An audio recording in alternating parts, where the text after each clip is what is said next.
Sebelum kita membahas lebih dalam tentang struktur dan klasifikasi dari virus, kita akan belajar dulu apa sih pengertian dari virus dan juga apa sih materi genetiknya. Virus sendiri adalah makhluk hidup yang sangat kecil dan hanya bisa hidup di dalam sel dari makhluk lainnya. Virus sendiri tidak punya sel seperti makhluk hidup lainnya. Virus memiliki asam nukleat sebagai materi genetiknya. Nah, berdasarkan asam nukleat yang dimilikinya, virus sendiri dibagi menjadi dua jenis, yaitu virus DNA dan virus RNA. Virus DNA sendiri memiliki materi genetik DNA, dan virus RNA memiliki materi genetik RNA. Struktur virus yang pertama adalah DNA. DNA sendiri adalah materi genetik dari virus yang berupa asam deoksiribonukleat. DNA sendiri terletak di kepala virus. DNA inilah yang membawa informasi genetik yang diperlukan oleh virus untuk bereplikasi di dalam sel bakteri inang. Struktur yang kedua adalah kapsid.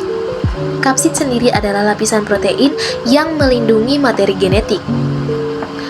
Kapsid pada Bacteriophage biasanya berbentuk polihedral atau segi banyak dan berada di bagian kepala.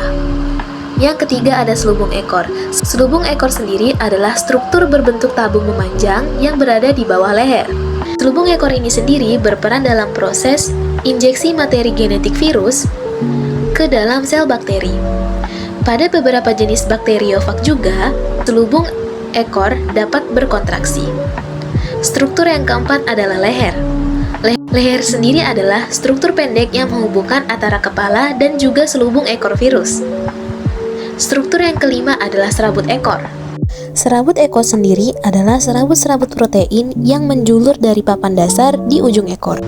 Serabut ekor berfungsi untuk mengenali dan menempel pada reseptor spesifik di permukaan sel bakteri inang. Struktur yang keenam adalah papan dasar. Papan dasar sendiri merupakan tempat melekatnya dari serabut ekor. Papan dasar sendiri berfungsi untuk membantu virus agar menempel lebih lekat kepada sel bakteri inang. Dan struktur yang terakhir adalah jarum penusuk. Jarum penusuk sendiri terletak di tengah-tengah papan dasar yang berfungsi untuk menembus dinding dan membran sel bakteri sehingga materi genetik dari virus bisa diinjeksikan ke sel inang. Beberapa jenis dari virus juga memiliki amplop tambahan yang berasal dari membran sel inang.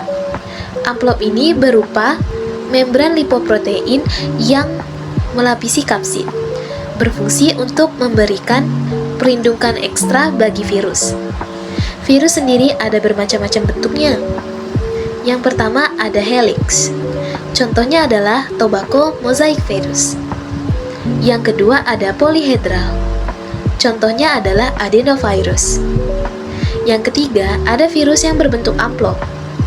Contohnya sendiri adalah virus influenza. Dan yang terakhir, ada virus yang berbentuk kompleks.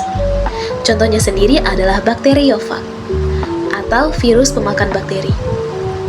Baiklah, sekian yang bisa saya sampaikan. Saya berharap dengan kalian melihat video ini akan menambahkan wawasan kalian. Sebelumnya, terima kasih dan wassalamualaikum warahmatullahi wabarakatuh.